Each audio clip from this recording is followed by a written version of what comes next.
alt for meget arbejde og rense på det, eller hvis det var bogen, der var udgivet i Danmark. Eller redaktøren simpelthen tog det arbejde, fordi han syntes, det var spændende, og sprogmæssigt var det godt nok, at bogen kunne udgives. Cuando ella, el resultado principal de su tesis, de su trabajo, fue justamente que una de las cuestiones fundamentales para el tema que ella quería tratar, es decir, la literatura de los migrantes, de los exiliados, era el idioma. Es decir, en qué idioma escribían esos migrantes y cómo se había logrado que ese idioma se mantuviera por tantos años y de una calidad de idioma suficiente para que los editores en Dinamarca estuvieran dispuestos a publicar esos libros en un idioma que quizás la gente que lo había escrito a veces ni siquiera había estado en Dinamarca. Es decir, era un idioma que se había ido pasando por generaciones. Y sin embargo era bueno, el idioma era correcto, suficientemente correcto, como digo, para que los editores no consideraban que era un trabajo insuperable lograr una calidad suficiente para ser editado. Entonces habla de esta vitalidad étnica del idioma, que es justamente una de las características que permiten eso que ya había hablado antes. Y esto se refiere que tiene que haber interés de los miembros de una comunidad étnica en mantenerse comunidad particular con cultura propia e idioma propio. Se miden mediante factores objetivos tales como datos demográficos, estado de la comunidad y sobre todo apoyo institucional. Es decir, la forma en la cual las instituciones contribuyen al uso del idioma. Las instituciones étnicas danesas en Argentina posibilitan la continuación de la escritura en danés. Uno de los temas en los que ellos se basó específicamente es lo que se llama el postcolonialismo, y eso habla específicamente de las relaciones que existieron y existen entre el país del cual salieron los inmigrantes, las relaciones que hay entre el país que quedó, entre la gente que se fue, y cómo tiene que haber siempre una relación de poder entre esas dos partes, esas dos poblaciones. Y esa relación de poder es la que hace la diferencia muchas veces en las consecuencias que tienen esa situación de colonialismo. Så i de kommende minutter skal jeg tale om det centrale Danmark, eller det centrale Danmarksbillede. Og under det her begreb, der mener jeg så, det er dansk kongerige, der ligger i Nordeuropa. Og det har en central ideologi, det betyder faktisk, at det er... Como hablamos justamente, teníamos dos partes. Una es la Dinamarca central, la imagen que se tiene de la Dinamarca central. Justamente allí se habla del país que está en el norte de Europa. Geográficamente está ubicado en el norte de Europa. Ahora, hay una ideología que está conformada por el gobierno, el parlamento, las instituciones, la Iglesia Nacional Danesa, la administración del Estado, las policías, las entidades y demás instituciones que conforman la sociedad danesa. Y en este discurso, obviamente, surge el uso del idioma, de los valores comunitarios, las normas, que no siempre son escritas, son, por ejemplo, las normas sociales de lo que uno hace y no hace cuando está en un grupo comunitario, es decir, qué es lo que nosotros hacemos aquí o no hacemos, que es propio de los daneses.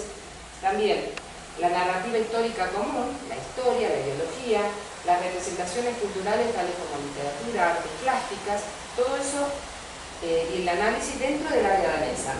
Todo eso conforma el discurso dominante de lo que representa la sociedad danesa. Y por la otra parte tenemos a Dinamarca en la periferia. Son la geografía fuera de Dinamarca. La ideología está conformada por las instituciones étnicas de las que hablamos antes, los dirigentes étnicos, las relaciones con la madre patria, las relaciones económicas entre la zona en cuestión y Dinamarca. Además, aquí se genera otra cuestión que es el espacio real donde estas colonias se ubican, estas poblaciones se ubican. Porque pueden ser en Argentina, en Sudáfrica, en Australia, donde fuera que están estos daneses. Entonces, ¿qué pasa? A la vez que uno busca ese reconocimiento, de que busca la pertenencia con Dinamarca, uno también vive en esos otros países. Por ejemplo, en Argentina hay que reconocer al Estado argentino, hay que reconocer a la población argentina las normas y la cultura del del lugar donde uno está. Hay que reconocer ese espacio a la vez. Og det til mellemrum er altså meget centralt og meget afgørende, både i postkolonialismen og immigrationslitteratur. Altså det er noget, der adskiller migrationslitteratur fra lad os sige, klassisk litteratur. Den erfaring samtidig at høre til, eller være medlem af flere kulturkredser eller diskurser, eller alvide flere ideologier. Y justamente esta es la característica que distingue a la literatura clásica de la literatura originada o la literatura que surge de las poblaciones que son de migrantes o de exiliados. Porque aparece esta dicotomía, si uno quisiera, entre la pertenencia al país, a la madre patria y el reconocimiento de vivir en un país distinto. Ella denominó a su tratado Dinamarca, Utopía o el Paraíso Perdido, porque justamente en esa búsqueda de reconocimiento por parte de Dinamarca, uno muchas veces puede encontrar en la literatura de los emigrados una idealización de Dinamarca, es decir, uno la búsqueda de ser reconocido la canaliza a través de una idealización del país del cual salió. Pero respecto del postcolonialismo hay una característica. Ella definió la colonia como una población grupal en un país extranjero donde se mantiene la relación con la patria. El colonialismo europeo del 1500 al siglo XX se transforma las relaciones políticas y económicas en las colonias. Y eso es cierto, por ejemplo, para el colonialismo español, el colonialismo holandés en el sudeste asiático y algo otro, pero no podemos meter a los daneses que vinieron como inmigrantes en esta categoría, porque acá no hubo daneses que vinieron para usufructuar a los nativos, conseguir todas las riquezas que podían darlas y mandarlas a Dinamarca, como fue la mayoría de los casos de las colonias como tal. Así que la colonia danesa sería más un enclave de daneses que vinieron a vivir que un colonialismo como tal. Men de kommer uden oversættelse, så man skal tænke, okay, så publikum skal både kende dansk og spansk, eller forfatteren kan tale både spansk og dansk, men i hvilke situationer bruger man de spanske ord, og hvilke situationer anvender man kun dansk.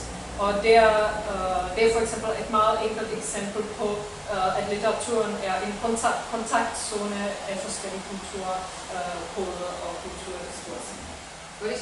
Por eso para ella es importante lo que ella llama el método de lectura postcolonial.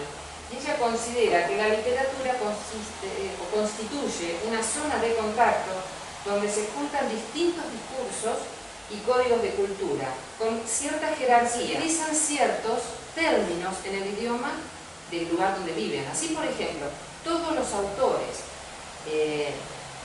daneses que escriben en danés sobre los temas argentinos incluyen términos en español y no los traducen.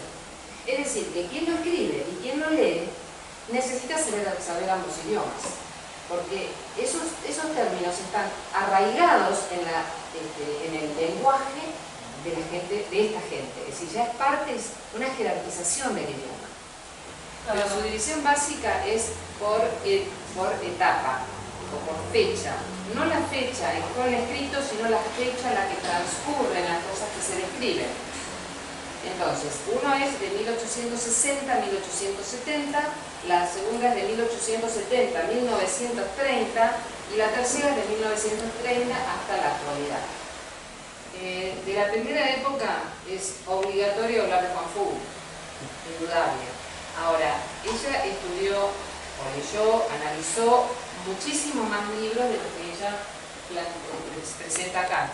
Pero básicamente se refiere a esto porque son los más relevantes. Ahora, pero tenemos 7 libros que se refieren a un hombre que viajó de Dinamarca a la Argentina, relata toda su vida en la Argentina y su vuelta a Dinamarca.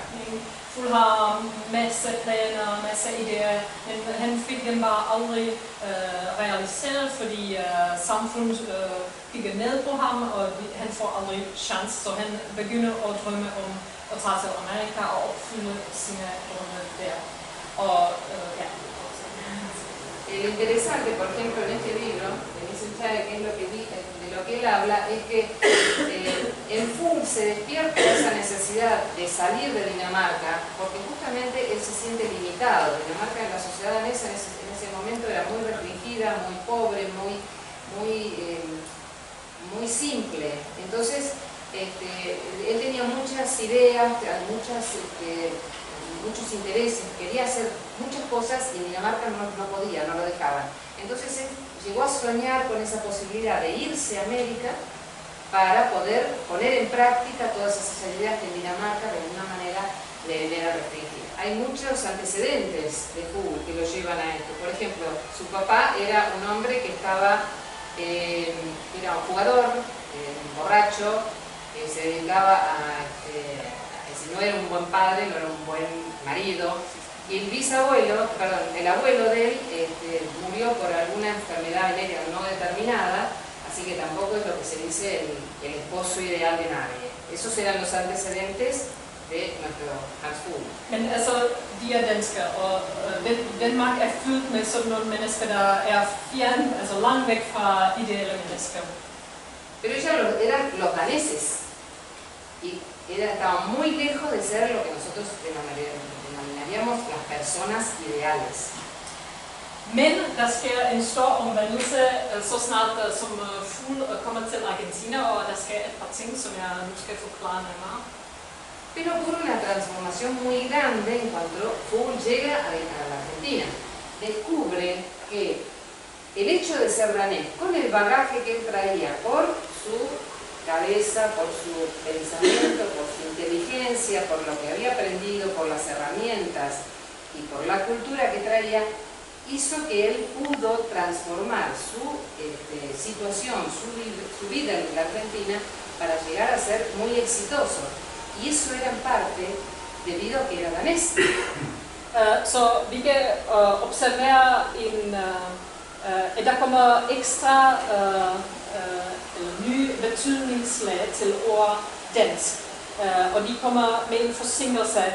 Først når man er kommet til Argentina, og der er sket, eller der virker visse faktorer, som jeg nu skal forklare, det er de her 3 faktorer. Pero entonces, como digo, hay una transformación, hay una modificación de la idea de estos daneses, de lo que había hablado antes. Ahora de pronto ser danés implica otra cosa, hay una modificación de la idea del ser danés. Y en todos los textos se observa una característica común. El personaje, el que relata o del que se trata el texto, tiene que sentir nostalgia por la madre patria. Tiene que haber una relación de nostalgia, de pensar, de extrañar, de necesitar a la madre patria. El segundo punto es que en este personaje o la persona que relata tiene que haber una necesidad, una esperanza de volver a Dinamarca algún día. Og den tredje faktor er, at man skal have skabt en succesfuld eksistens i Argentina. Man skal trives godt i Argentina, for at ord dansk får de der ekstra betydningslag. Y el tercer factor para que el término danés tenga estas características diferentes a las originales es que tienen que haber tenido una existencia exitosa en la Argentina, les tiene que haber ido bien para que puedan extrañar a Dinamarca y para poder ser buenos daneses. Y por ejemplo, había un caso de una persona que no tuvo éxito, no le fue bien acá en la Argentina y fue excluido de la comunidad danesa. På det sprogmæssigt niveau altså. A nivel de idioma, ¿no? Y un ejemplo clásico es la señora Jacobsen, que vino con Fuhl y su marido y sus 2 hijos, pero la señora Jacobsen consideraba que no había suficiente empuje en el señor Jacobsen, que no le iba lo bien que ella hubiera querido, que no tomó la posición que ella consideraba que le correspondía, y bueno, el amor se fue enfriando y llegó un momento en que la señora Jacobsen se escapó con un gaucho. Y quizá como confirmación de lo que la señora Jacobsen pensaba del doctor Jacobsen, justamente era que ni siquiera tuvo las agallas como para ir a buscar a su mujer al ranchito donde estaba con el gaucho, así que le dijo a Juan Full si no podía ir a buscarlo él. Og Fuld, altså, ja, Fuld siger ja, og han tager derud, og han finder Madame Jacobsen en halvnøgle. Y Full la va a buscar, y la encuentra semi desnuda, tirada en la cama, y entonces le dice en español que se venga, no tiene que estar ahí. Y entonces ella le dice, ¿por qué me habla en español? ¿Por qué no me habla en danés? Y él le responde, no, le hablo en español porque no la reconozco como mi compatriota. Y no es merecedora de que se le hable en danés. Querían hacer realidad los sueños que ellos tenían que en Dinamarca no habían podido cumplir. Entonces lo que a ellos les interesaba era mantener todo lo que podían de ese país del que habían ido, es decir, sus recuerdos, sus costumbres, su cultura, su educación, todo lo que representaba a su país, su madre patria, lo querían mantener a toda costa.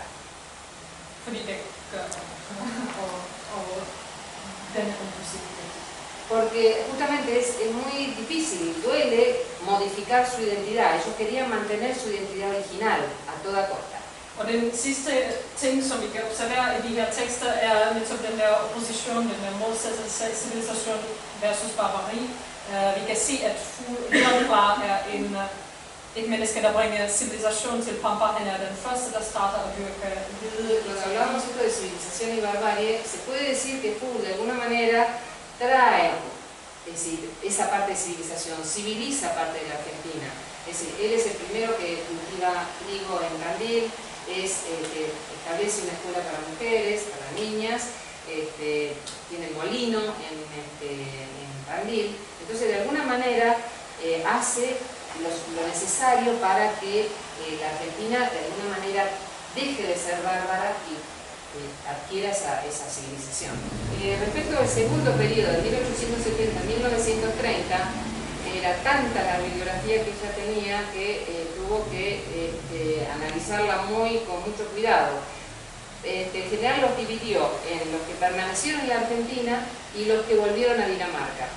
Se calcula, hay autores que calculan que en esa época llegaron entre 12.000 y 18.000 daneses y solamente 5.000 volvieron, así que son números importantes. Respecto del primer grupo, de los que vinieron y se quedaron, se encontraron con una situación diferente a los primeros que habían venido la década anterior, que llegaron no había nada, se encontraron porque de danés no había nada. Estos llegaron y había ya unas tradiciones danesas que habían sido creadas por los anteriores y tuvieron que adaptarse a esa situación, no pudieron hacer lo que ellos querían como en primer caso, tuvieron que aceptar lo que estaba, sobre todo porque en general dependían de las ofertas de trabajo de los anteriores. Den anden observation er, at jo senere de kommer, jo mindre den civilisationsforskel de oplever her, fordi Argentina bliver et rigt land, og Danmark på det tidspunkt ikke endnu er...